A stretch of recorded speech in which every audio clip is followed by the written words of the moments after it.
ছাদে এলে আর ওকে ধরা সম্ভব নয়। Hello everyone, so welcome and welcome back to my channel.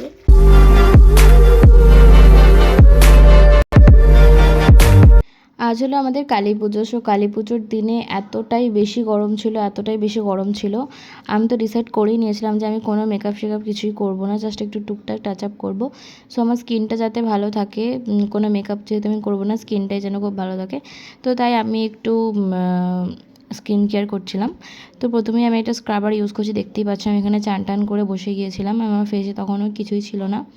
আমি একটা এভারইউথের স্ক্রাবার আমার কেনাই ছিল বাড়িতে, তো আমি সেটাই ইউজ করছি। দেখতেই পাচ্ছ কেমনভাবে আমি ইউজ করছি, ভালো করে ফেসটাকে রাব করছি, এবং এগুলো খুব হালকা হাতে মাসাজ করতে হবে, যেহেতু এতে অনেক দানা দানা ভাব থাকে। তো একদমই জোরে জোরে রাব করা যাবে না, খুবই হালকা হাতে রাব করতে হবে। সো আমার নোজের ওই পাশের এরিয়াগুলো বেশি প্রবলেম দেখা যায়, তো আমি ওই জায়গাগুলো ভালো করে রাব করছিলাম, যেহেতু আমি আজকে একটা নোজ স্ট্রিপও ইউজ করব, তো সেই জন্য। তো আমি দেখতে পাচ্ছ, তারপর ফেসটাকে আমি ভালো করে একটা ওয়েট ওয়াইপস দিয়ে মুছে নিচ্ছি। তো এরপরে আমি একটু অ্যালোভেরা জেল অ্যাপ্লাই করছিলাম, যেহেতু আমি একটু ফেসে টুকটাক হেয়ার ছিল যেগুলো, সেগুলো রিমুভ করব। তোমাদেরকে প্রথমেই বলেছি যে বিশাল গরম ছিল সেদিন, তো হেয়ারগুলো থাকলে আমার খুবই প্রবলেম হয়, আরও বেশি ঘাম হয় ফেসের মধ্যে, তো আমি সেগুলো ভালো করে রিমুভ করে নিচ্ছি। আর তার মাঝখানে গাইজ কারেন্ট চলে গিয়েছিল, তো লাইটটা ঠিক মতো আসছিল না। তো দেখতেই পাচ্ছ আমি কিভাবে ফেশিয়াল হেয়ারগুলো রিমুভ করছি, আমি বাড়িতে এভাবেই করি। তো তোমরা যদি এই ডিটেলস ভিডিও দেখতে চাও, তো আমাকে অবশ্যই জানাতে পারো, আমি এটা নিয়ে একটা ডিটেলস ভিডিও বানাতে পারি। সো ফেসের হেয়ারটা রিমুভ করার পরে আমি এখানে একটু রোজ ওয়াটার ইউজ করছি। তারপরে তোমরা এর বদলে আইস কিউবও ইউজ করতে পারো। তো আমি সেটা ভালো করে অ্যাবজর্ব করে নিচ্ছি ফেসের মধ্যে। সো এবার দেখতেই পাচ্ছ আমার ফেসটা কতটা ক্লিন লাগছে এবং ব্রাইট লাগছে। এখানে কারেন্ট চলে গিয়েছিলো বলে আমি জানি না ঠিকঠাক কতটা বোঝা যাচ্ছে, সো তার মধ্যেই তোমাদের সাথে শেয়ার করার চেষ্টা করেছি। তারপর আমি এখানে নোজ স্ট্রিপটা ইউজ করছি, এটা ছিল ম্যালিওর। সো দেখতেই পাচ্ছ নোজ স্ট্রিপটা দেখতে ঠিক এরকমটা ছিল। আমি এটা ওপেন করলাম, আমি একটা মিস্টেক করেছি, ওপেন করার পর এতে একটু ওয়াটার বা কিছু টোনার বা সামথিং কিছু স্প্রে করা উচিত ছিল, যেটা আমি করতে ভুলে গেছি। তো এটা রিমুভ করার সময় আমার অনেকটাই কষ্ট হয়েছে, দেখতেই পাচ্ছ। তোমরা চাইলে কিছু ওয়াটার বা টোনার, যেটা তোমাদের ভালো লাগে, সেটা তোমরা একটু স্প্রে করে নিতে পারো, ওয়াটার টাইপ। চোখ দিয়ে জল বেরিয়ে গেছে।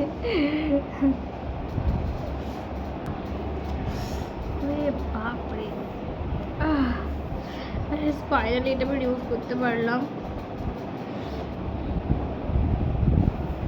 সো এরপর আমি ইউজ করছি রিকর্ডের একটা টোনার। সেটা টোনারটা ভালো করে স্প্রে করে একটু অ্যাবজর্ব করাতে হবে ফেসের মধ্যে। এবং হ্যাঁ, নেক এরিয়াও কিন্তু স্কিপ করে দিলে চলবে না, সেটা ভালো করে অ্যাপ্লাই করতে হবে সেখানেও। সো টোনারটা ভালো করে ফেসের মধ্যে অ্যাবজর্ব হয়ে যাওয়ার পর আমি এখানে ইউজ করছি ভ্যাসলিনের একটা ময়শ্চারাইজার। এটা সিরামিন লোশন ময়শ্চারাইজার, এতে সিরাম আর ময়শ্চারাইজার দুটোই আছে। সো আলাদা করে তোমাদের কি সিরাম ইউজ করব সেটা ভাবার দরকার নেই। এটা খুবই ভালো একটা ওয়াটার বেস ময়শ্চারাইজার গরমকালের জন্য। তো সেটাই ভালো করে ফেস এবং নেক এরিয়াতে ভালো করে অ্যাপ্লাই করে নিয়েছি। সো এরপরে মোস্ট ইম্পর্টেন্ট স্টেপ হলো সানস্ক্রিন। হ্যাঁ, অবশ্যই সানস্ক্রিন শুধুমাত্র সান থেকে প্রোটেকশানের জন্য ইউজ করা হয় না, তোমার স্কিন কেয়ারের পরে সেটাকে লক করার জন্য ইউজ করা হয়। তো তোমাদের কাছে যে সানস্ক্রিন আছে তোমরা সেটাই ইউজ করতে পারো। আমি এখানে ইউজ করছি ডট অ্যান্ড কি সানস্ক্রিন। তো এখানেই আমার স্কিন কেয়ার স্টেপসগুলো কমপ্লিট হলো। তো দেখতেই পাচ্ছি আমার স্কিনটা কতটা গ্লো করছে এবং ক্লিন লাগছে।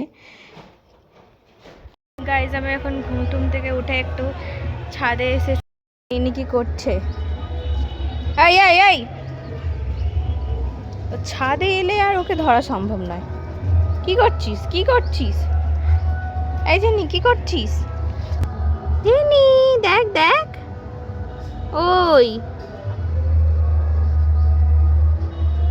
আমরা এখানে তিনজনে মিলে এখন বাতাসা কুড়োতে যাচ্ছি। আমাদের কালী পূজায় অনেক অনেক বাতাসা ছড়ানো হয়, আমরা কুড়োতে সেটাই কুড়োতে যাচ্ছি। সবাই দেখতেই পাচ্ছে এখানে সব বাতাসা করানো হচ্ছে মন্দিরে।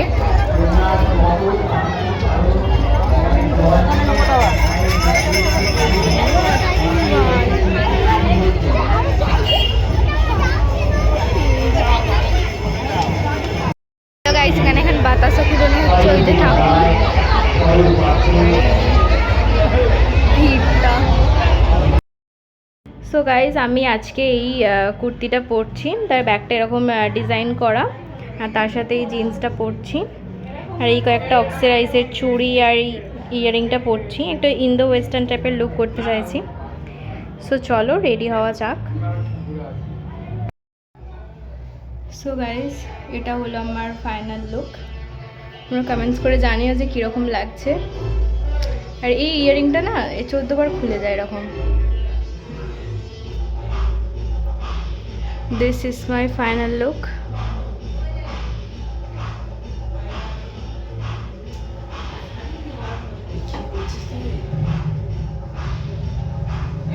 তো সেদিন আমাদের কালী পুজোর সাথে সাথে আরও বিভিন্ন লোকেশনে কালী পুজো ছিল সেই একই দিনে। তো ওদের লোকেশনে যে কালী পুজোটা ছিল আমি সেটাই দেখতে গিয়েছিলাম ওর সাথে। তো তাড়াতাড়ি করে রেডি হয়ে সেজন্য বেরিয়ে পড়লাম। তো আমাদের দুজনকে কেমন লাগছে তোমরা অবশ্যই কমেন্টস করে জানিও। তো বাকি বোন ভাইদের সাথে দেখা হয়ে গিয়েছিল মেলার মধ্যে, তো সবাই একটু হাই। এখানে গাইস মেলা থেকে আমি জেনির জন্য একটা লেজার লাইট নিচ্ছি, ও যাতে খেলতে পারে। দেখি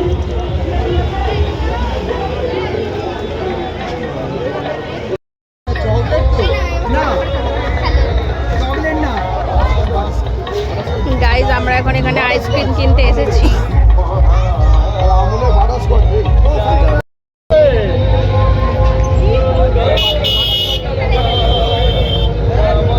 সো গাইস আমি আর আমার ফ্যামিলি মিলে সবাই আমরা একটু আমাদের মেলাটা ঘুরে দেখছিলাম, পুজোটা এনজয় করছিলাম। বেশ অনেকটাই রাত হয়েছিল, প্রায় ওই 2-2-2:30টার সময় আমরা বাড়ি ফিরেছিলাম। তো বাড়ি ফিরে আর সেরকম ভালো লাগছিল না, তো ছাদে বসেছিলাম আর কত দেখো এরকম বাজি ফাটছিল, খুব সুন্দর লাগছিল দেখতে, খুবই সুন্দর লাগছিল আকাশটা।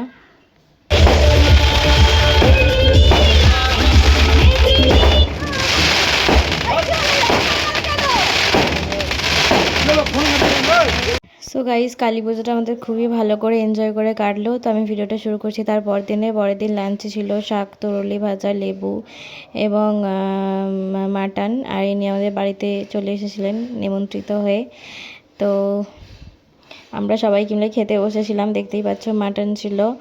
তো আমরা লাঞ্চ করে নিলাম। তো লাঞ্চ করে পরের দিন তোমাদের ঠাকুরটা ভালো করে শেয়ার করছি, বিকজ সেদিন এতটাই ভিড় ছিল সেখানে যে যাওয়া যাচ্ছে না, অনেকটাই রাত হয়ে গিয়েছিল, তাই আমি আর যাইনি। তো আমি পরের দিন ভালো করে তোমাদের সাথে ঠাকুরের ভিডিওটা শেয়ার করলাম। তোমরা অবশ্যই কমেন্টস করে জানিও কেমন হয়েছে। সো গাইজ আজকের ব্লগটা এই পর্যন্তই ছিল, কেমন লাগলো কমেন্টস করে অবশ্যই জানিও। আর নেক্সট ভিডিও দেখতে হলে কিন্তু অবশ্যই আমাকে সাবস্ক্রাইব করো, আমার চ্যানেলকে সাবস্ক্রাইব করো।